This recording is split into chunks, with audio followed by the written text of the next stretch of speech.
sih. Iya, silahkan Mbak Natasha, boleh masuk. Makasih Bu. Iya, ini dengan Mbak Natasha ya Iya. berarti ya. Gimana Mbak Natasha, duduknya sudah nyaman? Ya oke.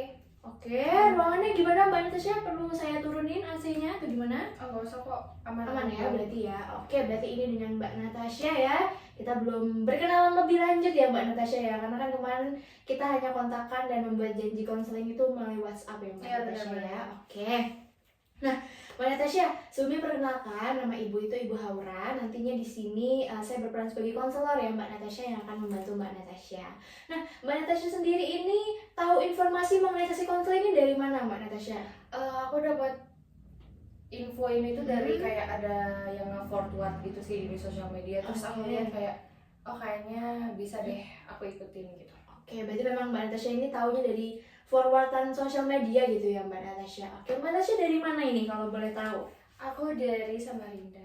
Oh, dari Samarinda. Berarti kuliah berarti di sini ya? Iya, kuliah. Jurusan apa Mbak Natasha? Jurusan hukum. Hukum. Berarti Mbak Natasha ini suka menganalisis gitu ya Mbak Natasha? Iya, Ya? iya. Sudah UAS belum ya? Kayaknya mau UAS ya belum ya? Iya, udah UAS. Oh, udah UAS. Gimana Mbak Natasha, lancar atau gimana? Alhamdulillah, semoga nilainya aja sih. Oh, semoga nilainya aman gitu ya Mbak Natasha ya. Oke, gimana Mbak Natasha? UAS yang paling susah apa Mbak Natasha? Atau paling gampang gitu? Ya nggak bisa disamaratakan ya, sebenarnya juga perlu pemikiran. Oh iya betul ya Mbak Natasha. Karena kalau anak hukum itu kan harus pemikiran harus lancar gitu ya Mbak Natasha ya. Benar. Oke Mbak Natasha. Nah Mbak Natasha sendiri tadi kan tahu informasinya dari sosial media Mbak Natasha. Sebelumnya Mbak Natasha ini tahu nggak sih sesi konseling itu apa? Tahu sih, tapi nggak terlalu yang mendalami banget gitu. Cuman sesi Hmm. konseling pasti ada yang diutarakan dari namanya. Klien gitu Iya, ya iya, Mbak bisa Natasha ya. gitu. Berarti Mbak Natasha ini sebagai klien gitu ya Mbak Natasha ya. Oke Mbak Natasha. Berarti tadi yang Mbak Natasha katakan itu benar. Sesi konseling itu fokus pada kliennya gitu ya Mbak Natasha ya. Oke. Berarti sebelumnya Mbak Natasha ini sudah pernah ikut sesi konseling atau belum? Belum, ini pertama sih. Pertama ya berarti ya. Oke Mbak Natasha. Nah Mbak Natasha sendiri ini kan baru pertama kali ikut sesi konseling gitu. Mungkin saya akan menjelaskan sedikit mengenai sesi konseling ini ya Mbak Natasha. Jadi sesi konseling ini akan dilaksanakan kurang lebih dalam waktu 45 menit. Nantinya bisa lebih cepat kalau Mbak Natasha sudah merasa cukup gitu ya dalam sesi konseling ini. Apakah dapat dipahami Mbak Natasha? Oke. Oke. Lalu Mbak Natasha di dalam sesi konseling ini Ibu memegang asas kerahasiaan, asas kesukarelaan dan asas keterlibatan, di mana nantinya Mbak Natasha tuh nggak perlu khawatir gitu mengenai nanti takutnya ibu ini deh ngasih tahu ke orang lain deh rahasia dalam sesi konseling ini. Tidak perlu dikhawatirkan ya Mbak Natasha. Kemudian juga ada asas kesukarelaan. Jadi ibu sangat berharap Mbak Natasha di sini tuh sudah secara sukarela ya datang ke sesi konseling, tidak ada paksaan gitu ya Mbak Natasha. Ya, memang dari diri saya aja. Dari diri Mbak Natasha. Oke. Kemudian yang ketiga ini ada asas keterlibatan Mbak Natasha. Jadi saya berharap Mbak Natasha ini bisa terbuka, terlibat aktif di dalam sesi konseling ini. Tentunya juga untuk membantu Mbak Natasha gitu ya ke dalam sesi konseling ini. Nah, berarti Mbak Natasha sudah paham belum mengenai sesi konselingnya? Sudah. Sudah ya Mbak Natasha. Oke Mbak Natasha. Berarti tadi kan habis kerja kelompok ya Mbak Natasha. Berarti memang di niat planning untuk ikut sesi konseling gitu ya. Kebetulan schedule-nya karena beriringan ya udah langsung. Oh langsung gitu ya Mbak Natasha. Berarti aman ya Mbak Natasha ya? Iya. Berarti suasananya senang tapi nanti harus ready untuk konseling gitu ya Mbak Natasha ya. Iya. Oke. Nah Mbak Natasha tadi matkul apa kerja kelompoknya itu? Matkul legal opinion. Oh legal opinion. Agak kurang tahu ya saya Mbak Natasha ya. Berarti itu memang mata kuliah di semester berapa sih Mbak Natasha ini? 3. Oh semester 3. Oke Mbak Natasha. Nah berarti tadi kan Mbak Natasha udah paham mengenai alur sesi konseling ya Mbak Natasha. Nah mungkin sebelum kita mulai ke sesi konseling, Ibu pengen tahu harapan atau apa sih yang Mbak Natasha ingin capai dalam sesi konseling ini gitu? Ya mungkin dari diri saya mungkin ada yang di dalam saya pengen utarakan gitu, tapi nggak tahu kemana. Mungkin bisa agak sedikit lega dan dapat feedback ke saya juga gitu sih. Oke, berarti Mbak Natasha ini pengen ceritanya didengar, terus juga pengen bisa dapat feedback yang sekiranya bisa memuaskan hatinya Mbak Natasha gitu ya. Oke Mbak Natasha, nanti semoga capaian tersebut bisa kita capai ya Mbak Natasha ya. Amin. Nah Mbak Natasha, Karena saya sudah tahu mengenai tujuan Mbak Natasha untuk mengikuti sesi konseling ini, apakah saya diperkenankan nih Mbak Natasha untuk mencatat beberapa poin-poin nantinya dalam sesi konseling gitu? Ya nggak apa-apa. Nggak apa-apa ya Mbak Natasha. Oke. Nah Mbak Natasha, apakah Mbak Natasha sudah siap nih untuk mengikuti sesi konseling? Ya siap. Sudah siap ya Mbak Natasha? Oke Mbak Natasha. Eh, Mungkin boleh diceritakan nih Mbak Natasha, apa yang membuat Mbak Natasha itu datang ke dalam sesi konseling ini? Mungkin ada perasaan atau pengalaman yang ingin dibagikan kepada Ibu. Gini sih, saya tuh karena apa ya? Saya tuh susah banget. Kayak ngerasanya tuh susah banget untuk menyampaikan pendapat saya. Kayak ngerasa malu. Entah kayak ada rasa salah untuk ngomong di muka umum, kayak di publik kayak banyak orang gitu loh. Tapi kalau di yang ruang tertutup atau yang small circle aja tuh nggak apa-apa gitu loh. Cuman malunya aja pas di ruang yang banyak orangnya gitu loh untuk bersuara gitu. Berarti di sini Mbak Natasha ini merasa malu untuk mengeluarkan pendapat gitu ya Mbak Natasha ya. Oke, dan itu terutama di kelompok-kelompok yang besar gitu ya Mbak Natasha ya. Iya. Atau di kelompok kecil juga tadi Mbak Natasha? Kalau di kelompok kecil itu nggak terlalu sih, karena kan biasanya tuh lebih ke orang terdekat. Small circle ya. Kalau yang di luar itu kan kayak maksudnya di ruang terbuka yang gede banget itu lebih kayak orang nggak tahu saya gitu, dan saya juga nggak tahu sebaliknya gitu, jadi kayak agak malu dan ya gitu. Malu ya Mbak Natasha ya. Oke. Kira-kira nih Mbak Natasha, apa yang membuat Mbak Natasha itu malu? Mungkin boleh diceritakan lebih lanjut nih Mbak Natasha. Perasaan malu itu ketika Mbak Natasha ingin mengeluarkan pendapat itu seperti apa gitu? Lebih ke takut salah ngomong gitu sih.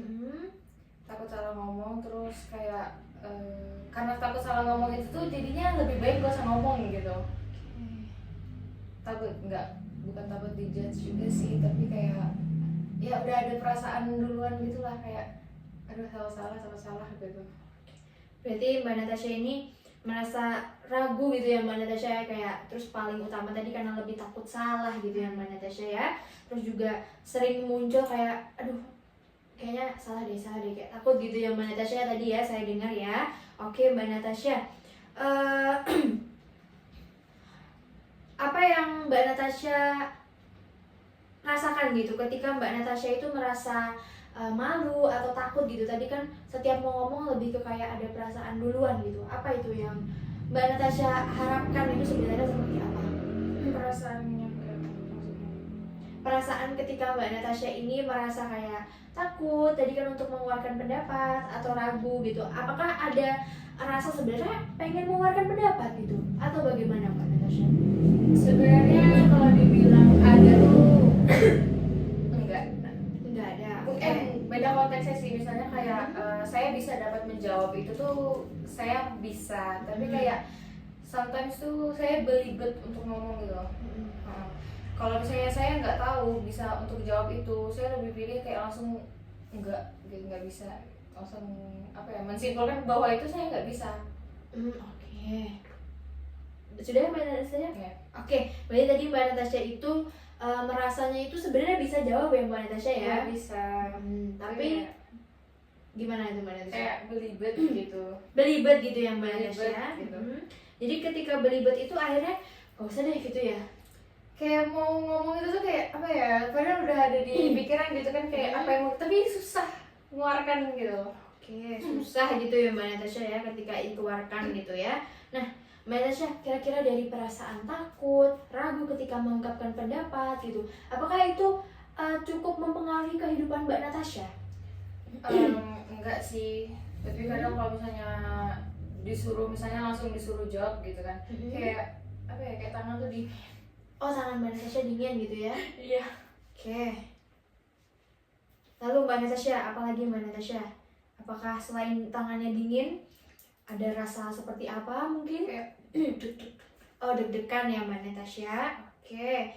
Jadi Mbak Natasha ini mengalami sebenarnya tahu gitu ya ketika ingin memberikan pendapat atau ingin menjawab gitu sebenarnya Mbak Natasha tahu ya, cuman tadi sudah didahului oleh pikiran-pikiran yang sebelumnya mengganggu Mbak Natasha tadi ya, seperti pikiran ragu, takut salah, dan lain sebagainya gitu kan. Kemudian juga Mbak Natasha ini ketika mencoba seringkali tangannya dingin gitu ya Mbak Natasha ya, berkeringat dingin gitu ya Mbak Natasha. Enggak sih, kayak dingin aja nggak sampai yang, karena orang-orang tuh kan ada yang sampai basah ya badannya itu, tapi enggak, kayak cuma dingin doang. Oh, cuma dingin aja. Terus juga jantungnya deg-degan ya tadi ya Mbak Natasha ya. Seperti itu berarti. Nah, Ibu pengen tahu nih Mbak Natasha, sebelumnya apakah Mbak Natasha ini kan tadi saya mendengar ada kata takut gitu ya Mbak Natasha ya.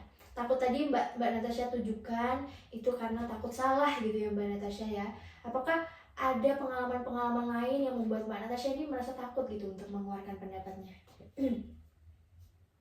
Dulu kayak pernah ngobrol atau mengatakan suatu pendapat gitu, tapi kayak langsung di judgement gitu loh, kayak langsung dikontra gitu. Jadi Mbak Natasha ini pernah mendapatkan judgement atau kontra gitu ya Mbak Natasha ya. Lalu ketika Mbak Natasha mendapatkan judgement atau kontra, bagaimana perasaan saat itu Mbak Natasha? Kayak ngerasa pendapat saya itu tuh nggak seharusnya gitu loh, kayak lebih baik gak usah gitu loh. Oh, jadi Mbak Natasha malah menyalahkan gitu ya Mbak Natasha? Menyalahkan diri Mbak Natasha Iya, gitu? kayak malah harusnya gak usah ngomong gitu, atau aku gak usah berpikiran untuk menyampaikan pendapat yang itu gitu. Karena udah di judgement duluan itu. Oke. Berarti Mbak Natasha ini tadi berkata karena sempat di judgement, akhirnya Mbak Natasha itu perasaan yang timbul adalah lebih ke harusnya saya tidak mengungkapkan pendapat itu gitu ya Mbak Natasha ya. Nah, dari pendapat itu apakah itu sangat mempengaruhi Mbak Natasha ya berarti ya? Apa gimana Mbak Natasha? Ya bisa ya, mungkin terjadinya seperti itu. Oke, berarti tadi Mbak Natasha itu karena mendapatkan judgement tadi ya Mbak Natasha, terus akhirnya Mbak Natasha merasa harusnya aku tidak mengungkapkan pendapat itu. Nah, kalau boleh tahu situasinya itu seperti apa dulu Mbak Natasha? Ya jadi kayak pernah waktu itu di kayak ya itu yang pernah saya bilang yang kayak di ruang publik terbuka banget yang banyak orangnya, pernah diminta satu persatu gitu, itu kayak ada orang yang langsung menghakimi gitu loh. Oh gitu Mbak Natasha, oke. Berarti Mbak Natasha ini ada orang yang menghakimi gitu ya Mbak Natasha ya.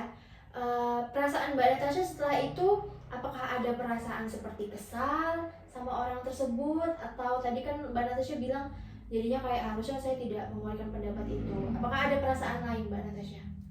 Ya lebih, ya udah itu aja sih, lebih ke diri sendiri gitu. Jadi lebih fokus ke diri sendiri gitu ya Mbak Natasha ya. Tadi saya juga mendengar Mbak Natasha mengatakan ya udah sih gitu kan Mbak Natasha. Apakah ada hal-hal yang mungkin Mbak Natasha masih ragu untuk diungkapkan kepada ibu mungkin? Enggak ada sih. Enggak ada ya. Oke Mbak Natasha, tidak apa-apa ya Mbak Natasha, kita berproses dalam sesi konseling ini. Jika Mbak Natasha masih ragu atau mengeluarkan pendapat, ibu mungkin perlu meluruskan lagi bahwa tadi kita di depan sudah sepakat ya bahwa ibu tidak akan membocorkan hal-hal yang sekiranya nanti sekiranya itu tidak diperkenankan untuk dibagikan di luar sesi konseling. Jadi ibu sangat menjaga apapun yang ada di dalam sesi konseling ini gitu ya Mbak Natasha ya. Jadi tadi Mbak Natasha ini ketika dijudge tadi mendapatkan kontra, Mbak Natasha itu perasaannya lebih menyalahkan diri sendiri gitu ya Mbak Natasha. Kemudian setelah menyalahkan diri sendiri, ibu bertanya lagi kepada Mbak Natasha, apakah Mbak Natasha merasa kesal atau gimana kepada orang tersebut? Tidak ya Mbak Natasha ya? Enggak juga sih gitu. Enggak juga. Oke. Tadi Mbak Natasha berkata sebelumnya enggak, lebih fokus pada diri sendiri. Kemudian habis itu ibu klarifikasi kembali, Mbak Natasha mengatakan enggak juga sih gitu. Apakah ada hal yang mempengaruhi enggak juga sihnya itu Mbak Natasha? Jadi ada kesalnya sedikit atau gimana? Ya 50-50 ya. 50-50 gitu ya Mbak Natasha. Berarti ada kesalnya juga, tapi ya, ada kayak kesal yang kenapa kok langsung di judgement seperti itu gitu loh. Kan semua orang pasti punya pendapatnya gitu loh. Oke, Mbak Natasha, betul ya Mbak Natasha ya. Jadi seharusnya memang ketika ada seseorang mengeluarkan pendapat itu kita harus saling menghargai gitu ya Mbak Natasha. Dan di situasi Mbak Natasha pada saat itu ketika Mbak Natasha mengeluarkan pendapat malah langsung dijudge Iya, gitu ya Mbak benar-benar. Natasha ya. Jadi perasaan Mbak Natasha ini 50-50 begitu ya Mbak Natasha. Oke Mbak Natasha, Ibu di sini ingin Mbak Natasha ini menerapkan teknik asosiasi bebas.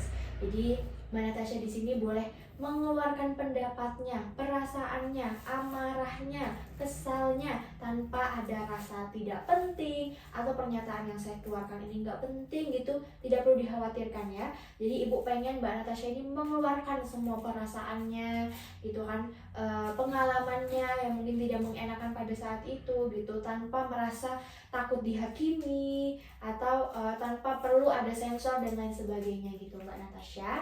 Ibu pengen Mbak Natasha bisa menerapkan itu. Apakah Mbak Natasha berkenan untuk menerapkan tekniknya? Iya. Bisa ya Mbak Natasha? Oke, jadi Mbak Natasha boleh tutup matanya dulu. Oke, terus habis itu Mbak Natasha boleh duduknya senyamannya dulu Mbak Natasha. Oke, boleh bersender, boleh. Udah nyaman ya Mbak Natasha duduknya? Oke, kakinya tidak perlu diselonjorkan. Oke Mbak Natasha. Berarti Mbak Natasha udah nyaman duduknya? Senderannya nggak usah ya berarti Mbak Natasha. Oke, berarti Mbak Natasha. Mbak Natasha boleh diceritakan pengalaman-pengalamannya atau perasaan yang mungkin masih terpendam, yang mungkin Mbak Natasha ragu untuk diungkapkan. Anggap saja gitu ya, di ruangan ini itu hanya ada Ibu dan Mbak Natasha gitu kan. Jadi Mbak Natasha tidak perlu khawatir. Mbak Natasha di sini boleh tutup matanya. Kemudian tarik nafasnya sejenak. Nah, boleh diungkapkan perasaannya Mbak Natasha. Ini aku cerita ya Mbak. Cerita pengalaman Mbak Natasha saat dijudge atau perasaan yang mungkin masih terpendam di dalam hatinya Mbak Natasha itu.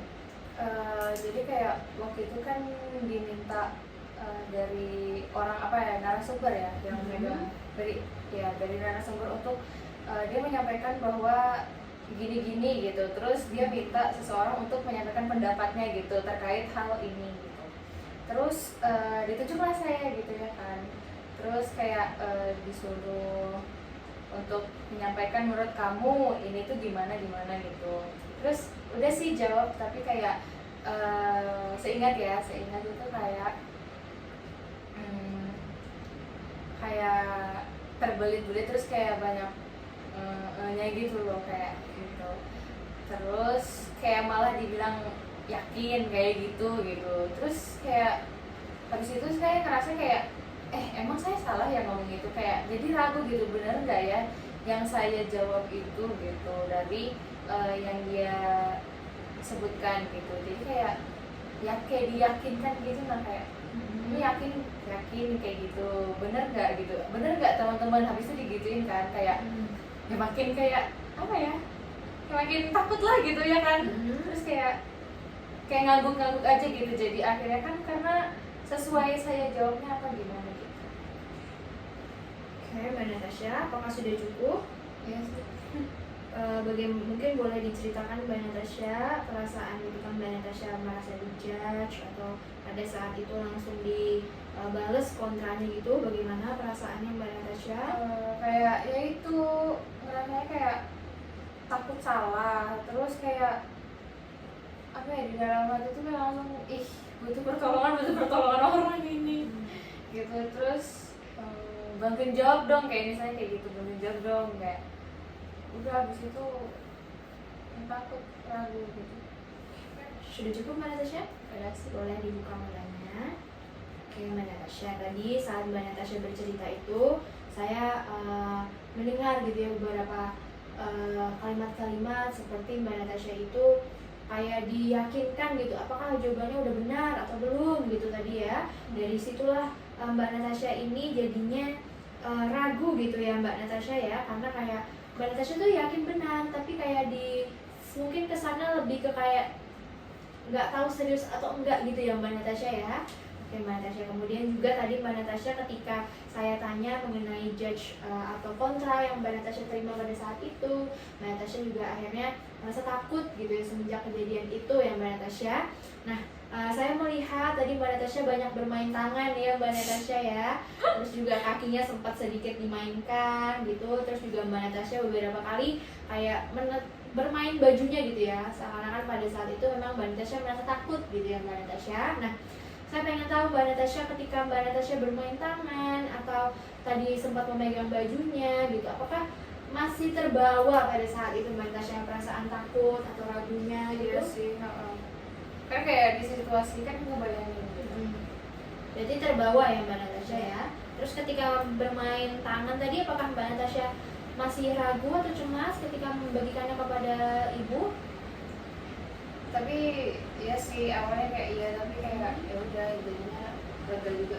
Lega ya Mbak Natasha ya saat tadi menerapkan ya. Oke Mbak Natasha. Yang saya salut di sini Mbak Natasha itu beberapa kali saya lihat cenderung fokus pada dirinya ya Mbak Natasha ya, dan Mbak Natasha ini menghindari untuk menyalahkan orang lain gitu ya Mbak Natasha. Apakah itu benar? Iya, karena kayaknya it's my fault. Oke, berarti seakan-akan ini kayaknya memang masalahnya Mbak Natasha gitu ya. Tapi Mbak Natasha, saya perlu apresiasi kesadaran yang Mbak Natasha punya gitu kan. Tapi bukan berarti hal itu menghambat Mbak Natasha gitu untuk bisa mengungkapkan pendapat ke depannya gitu. Memang situasi dan orang-orang di sekitar kita tuh tidak bisa dikontrol ya Mbak Natasha ya. Tapi itulah yang akhirnya membuat Mbak Natasha tadi merasa ragu atau mengungkapkan pendapat gitu kan. Nah, Ibu pengen tahu nih Mbak Natasha, apakah ada usaha atau Mbak Natasha ini mencoba lagi gitu untuk mengungkapkan pendapat? Sempat pernah terlintas atau gimana Mbak Natasha? Tapi sekarang kayaknya kalau ngutarin pendapat sebisa saya jadinya ngejawabnya itu tuh udah yang saya bisa jawab banget gitu. Misalnya kayak tentang pengetahuan gitu ya kan, sebisa saya bisa jawabnya tuh sesuai dengan pengetahuan yang saya dapatkan gitu. Kalau misalnya saya nggak bisa jawab, itu saya lebih prefer ke ngomong kurang tahu daripada saya salah untuk menyampaikan yang sebenarnya itu terjadi gitu, atau data yang akuratnya gitu, yang realnya. Jadi Mbak Natasha ini sekarang lebih ke kalau mengungkapkan pendapat, lebih ke pasti tahu baru berani ngomong gitu ya Mbak Natasha ya. Oke Mbak Natasha. Tadi juga Mbak Natasha ini sempat saya lihat pas menerapkan teknik, Mbak Natasha itu pas ngomong jadi takut sama ragu, itu sempat tersenyum sedikit tapi sedikit menundukkan kepala ya Mbak Natasha ya. Nah, apakah masih ada ketakutan yang Mbak Natasha alami atau mungkin Mbak Natasha tuh pernah saking terbawanya mungkin sampai terbawa ke mimpi atau gimana gitu Mbak Natasha? Kalau dibilang masih takut sih sebenarnya kayaknya masih takut sih, masih takut banget. Apalagi kayak di ruang publik itu sangat takut. Tapi kalau di small circle yang ya udah gitu kayak ya berani aja gitu. Masih takut ya Mbak Natasha ya. Berarti soal apakah sampai ke bawah ke mimpi gitu pernah terjadi atau gimana Mbak Natasha? Kalau sampai ke mimpi ya kayaknya pernah sih, kayaknya pernah terjadi, cuman ya nggak detail. Maksudnya mimpi orang kan nggak selalu akan diingat gitu loh. Jadi tadi kejadian itu tuh pernah sampai ke mimpi gitu ya Mbak Natasha ya. Mungkin boleh diceritakan Mbak Natasha mimpinya pada saat itu seperti apa? Apakah ada hal-hal yang mungkin dari kejadian nyata itu kebawa di mimpi atau gimana Mbak Natasha? Ya itu yang kayak pernah kejadian itu tuh kayak ada gitu loh. Kayak masuk lagi di mimpi gitu. Berarti itu kepikiran gitu ya Mbak Natasha ya? Mungkin ya, tapi sebenarnya nggak kepikiran. Cuman dia hadir dalam mimpinya Mbak Natasha gitu ya. Oke Mbak Natasha. Tadi Mbak Natasha mengatakan Mbak Natasha ini sepertinya nggak kepikiran tapi hadir gitu ya Mbak Natasha ya ke dalam mimpinya Mbak Natasha. Perasaannya setelah bangun tidur gimana Mbak Natasha pada saat itu? Fine-fine aja sih. Fine-fine aja ya. Oke. Karena nggak terlalu kepikiran juga. Nggak terlalu kepikiran. Karena ya udah kayak kan mikirnya juga ya udah mimpi gitu loh. Oh mimpi yang kayak yang waktu yang kejadian kemarin ya gitu kayak ya udah. Berarti setelah itu tidak sampai mempengaruhi Mbak Natasha gitu ya, aman aja ya berarti Mbak Natasha. Oke Mbak Natasha, alhamdulillah ya Mbak Natasha. Berarti mimpi yang pernah kebawa itu mungkin pada saat itu terlintas gitu ya Mbak Natasha ya. Karena Mbak Natasha tadi mengatakan sebenarnya nggak kepikiran tapi masuk gitu ya Mbak Natasha ya. Iya, terlintas itu. Terlintas. Oke Mbak Natasha. Nah Ibu pengen tahu, tadi kan Mbak Natasha sudah mengatakan bahwa sempet Bu saya coba lagi untuk mengeluarkan pendapat gitu kan. Terus pas mengeluarkan pendapat, tapi saya lebih mengeluarkan pendapatnya ketika yang saya tahu aja gitu ya Mbak Natasha ya. Kemudian juga saya dengar tadi Mbak Natasha juga bilang lebih milih untuk ngomong kurang tahu gitu ya Mbak Natasha ya. Nah itu pilihan yang bagus ya Mbak Natasha ya. Mbak Natasha juga tidak ibaratnya itu tidak menerapkan hal-hal yang sebelumnya itu kepada orang lain gitu ya Mbak Natasha ya. Jadi Mbak Natasha ini lebih fokus kepada perubahan dirinya sudah mulai membaik gitu ya Mbak Natasha. Selain itu, apakah Mbak Natasha ini ketika ragu mengeluarkan pendapat gitu, Mbak Natasha selain itu mencoba apa? Mungkin sharing ke teman atau gimana? Kalau sharing sih, aku sebenarnya bukan tipe orang yang sharing gitu untuk masalah pribadi gitu. Jadi nggak semua orang tahu akan banyak hal tentang dalam diri aku gitu loh. Oke. Selain itu Mbak Natasha, berarti Mbak Natasha ketika mengalami cemas gitu, Mbak Natasha biasanya ngapain? Kan tadi Mbak Natasha ragu, cemas gitu ya, akhirnya overthinking gitu kan, ada perasaan menyesal ketika tidak bisa mengeluarkan pendapat. Biasanya Mbak Natasha ngapain? Sebenarnya aku bukan tipe orang yang cemasnya itu berkelamaan. Jadi kalau misalnya pada saat itu aku cemas, itu cuma pada saat itu doang. Setelah itu kalau misalnya udah beralih, ya itu udah hilang, udah nggak cemas lagi juga. Aku nggak kepikiran juga sih. Beralih gitu ya Mbak Natasha. Nah itu Mbak Natasha mengalihkannya dengan apa itu? Beralihnya itu karena ya maksudnya bukan beralih hilang seketika gitu ya rasanya, tapi kayak mungkin aku ada penyesalan kayak kenapa nggak aku sebut saat itu juga gitu lah. Maksudnya kepikiran untuk ngomong itu tuh pas di akhir-akhir gitu. Oke.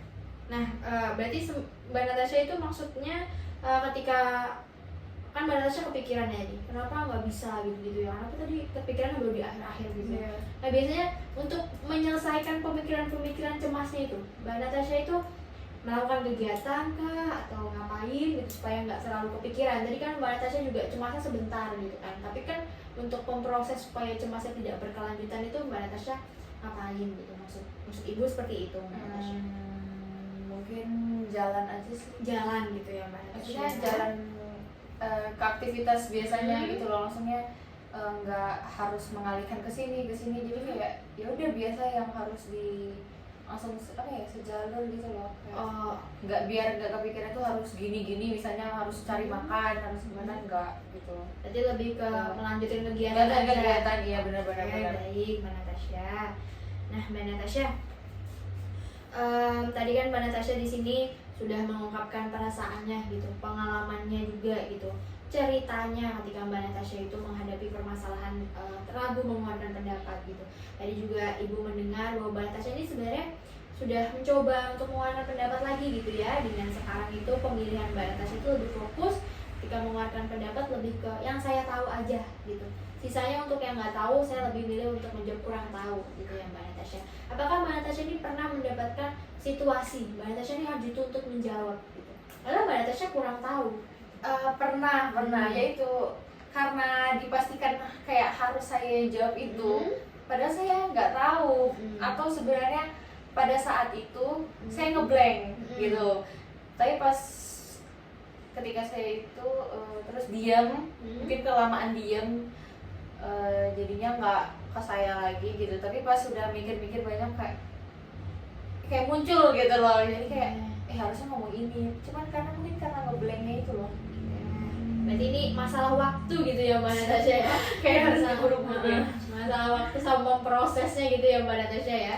Itu wajar sih Mbak Natasha. Jadi ketika tiba-tiba kita ditodong pertanyaan itu pasti otak kita memproses gitu ya Mbak Natasha ya. Tapi Mbak Natasha tadi setelah saya dengar sempat ada perasaan nyesel gitu ya. Iya. Tapi kayak ya sudah gitu ya Mbak Natasha ya. Oke, itu baik ya Mbak Natasha. Jadi bagaimanapun situasinya, nanti juga saya udah mendengar Mbak Natasha ini Antisipasinya adalah tadi kalau bisa tahu pasti dijawab gitu ya Mbak Natasha. Jadi untuk mengatasi hal-hal situasi seperti itu, bagaimana Mbak Natasha nanti ke depannya? Apakah belajar dulu atau gimana gitu? Ya mungkin lebih banyak memperbanyak literasi sih ya, benar kan ya, apalagi aku dihukum kan. Oh dihukum Iya, ya. apalagi aku dihukum itu tuh sebenarnya nggak sebenarnya itu antara logika dan apa ya, logika dan filsafat hukumnya itu juga harus jalan. Nah itu mungkin aku bisa belajar juga dari situ, terus juga kayak mungkin ya dimulai dari small circle dulu, aku bisa mau berani berpendapat gitu loh. Mungkin seiring jalannya waktu mungkin aku bakal bisa gitu, semoga harus bisa sih sebenarnya. Nanti Mbak Natasha sudah punya keyakinan bahwa harus bisa ya Mbak Natasha ya, itu sudah bentuk keyakinan yang baik Mbak Natasha ya. Nanti bisa kita tinjau kembali rencana dan tahapan apa yang Mbak Natasha rancang untuk mencapai tahapan tersebut ya kan. Nah, Mbak Natasha, bagaimana nih perasaannya setelah mengikuti sesi konseling ini? Sejauh ini nih kita feeling good sih. Feeling good ya Mbak Natasha ya. Oke, saya juga mendengar gitu ya bahwa Mbak Natasha ini memang di awal itu sempat masih bingung, masih ragu gitu ya Mbak Natasha ya, menceritakan pengalamannya. Dan saya sebenarnya sangat mengapresiasi keterbukaan Mbak Natasha di sini. Tetapi nanti jika Mbak Natasha ini masih membutuhkan sesi konseling lanjutan, Mbak Natasha boleh menghubungi saya kembali gitu kan. Nah, dari permasalahan Mbak Natasha tadi itu saya menemukan analisis gitu Mbak Natasha, bahwa di sini Mbak Natasha ini ada ego super ego yang ada dalam diri kita Mbak Natasha. Jadi itu di sini yang Mbak Natasha ini adalah keinginan untuk mengeluarkan pendapat gitu ya kan Mbak Natasha ya. Kemudian egonya di sini Mbak Natasha ini merasa ragu gitu atau takut gitu ya Mbak Natasha ya. Tapi super egonya di sini Mbak Natasha iya, di super egonya di sini Mbak Natasha ini juga mendapatkan pengalaman yang tidak mengenakan pada saat itu gitu ya Mbak Natasha ya. Tadi Mbak Natasha itu menerima apa tadi, judge gitu ya Mbak Natasha ya. Tapi di egonya ini akhirnya Mbak Natasha merasa ragu gitu ya kan, merasa takut gitu mengeluarkan pendapat. Sedangkan nya Mbak Natasha menginginkan untuk bisa mengungkapkan pendapat gitu ya Mbak Natasha. Jadi nanti di dalam kehidupan itu ego super ego itu harus seimbang gitu Mbak Natasha. Dan di sini saya melihat bahwa Mbak Natasha itu sudah mulai merancang kembali ke depannya. Jadi Mbak Natasha sudah mulai merencanakan bahwa nanti saya pengen saya mengeluarkan pendapatnya di small circle dulu gitu ya Mbak Natasha ya. Nanti baru di yang besar gitu ya Mbak Natasha ya. Nah, langkah selanjutnya apa nih Mbak Natasha?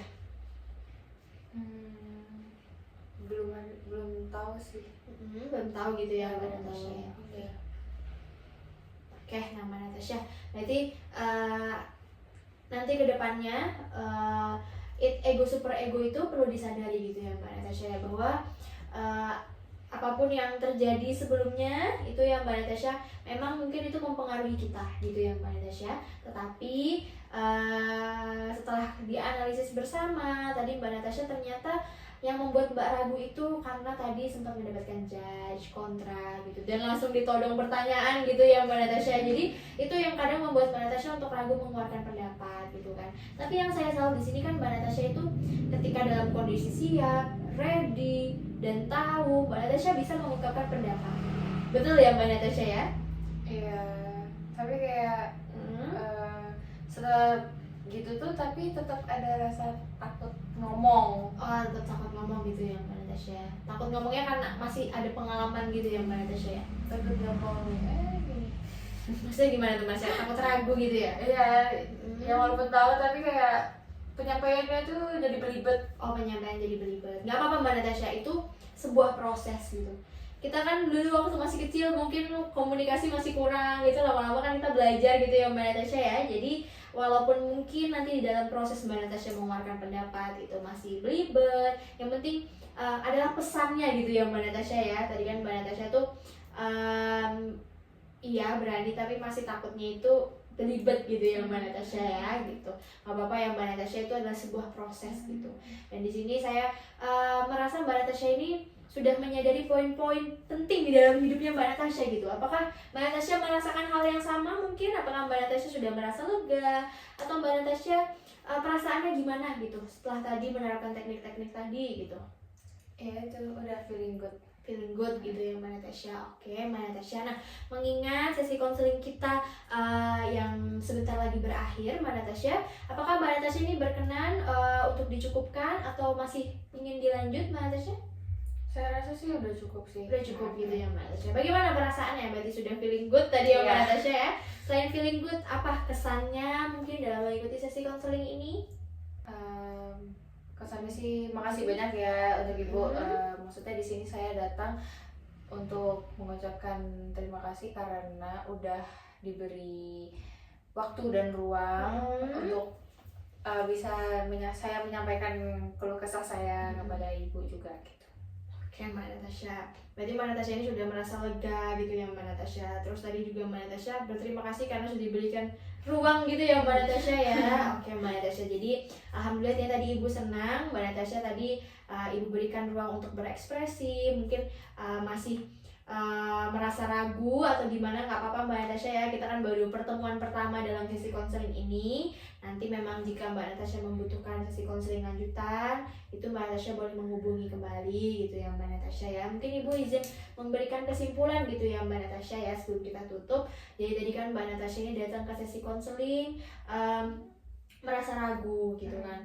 Kemudian tadi saat penerapan teknik asosiasi bebas, Mbak Natasha mulai menyadari hal-hal kecil ya di dalam diri Mbak Natasha. Seperti Mbak Natasha tadi masih ragu gitu kan, bermain tangan, terus sempet memegang bajunya ketika mengungkapkan perasaan takut. Ternyata setelah Ibu tanya-tanya, Mbak Natasha memang masih merasa takut atau ragu gitu ya Mbak Natasha ya, tapi sedang berproses ya Mbak Natasha ya. Kemudian juga Mbak Natasha ini sudah mulai menerapkan perubahan atau perkembangan ya Mbak Natasha, seperti mulai mengeluarkan pendapat di small circle, kemudian nanti bertahap di circle yang lebih besar gitu ya Mbak Natasha ya. Ibu mendukung sekali Mbak Natasha bisa menerapkan itu dengan baik ya Mbak Natasha ya. Oke. Kemudian juga pas Ibu tanya tadi Mbak Natasha sudah merasa feeling good gitu ya Mbak Natasha ya. Semoga setelah sesi konseling ini Mbak Natasha bisa mengeluarkan pendapatnya lebih pede ya, lebih berani gitu, karena tidak ada manusia yang sempurna Mbak Natasha ya. Jadi ketika kita justru yang sempurna itu ada orang yang berani mencoba gitu ya Mbak Natasha. Oke Mbak Natasha, karena sesi konseling kita sudah berakhir, apakah dapat kita akhiri? Iya boleh, nggak apa-apa. Nggak apa-apa ya. Oke Mbak Natasha, udah cukup berarti? Oke Mbak Natasha, berarti nanti ketika Mbak Natasha membutuhkan sesi konseling lanjutan, boleh dihubungi kembali di nomor yang sama. Terus juga nanti kita bisa atur jadwalnya boleh dan harinya yang waktu yang sama. Dan jangan lupa juga untuk menerapkan rencana-rencana yang Mbak Natasha sudah rancang tadi ya Mbak Natasha ya. Oke, terima kasih Mbak Natasha. Ibu senang Mbak Natasha sudah bisa menguapkan emosinya dengan baik, juga bisa menyadari dirinya gitu, bahwa juga di sini Mbak Natasha itu tidak menyalahkan orang lain dan lebih memilih untuk berkembang di jalannya Mbak Natasha. Itu adalah hal yang bagus gitu. Terima kasih Mbak Natasha. Saya antar ke depan ya.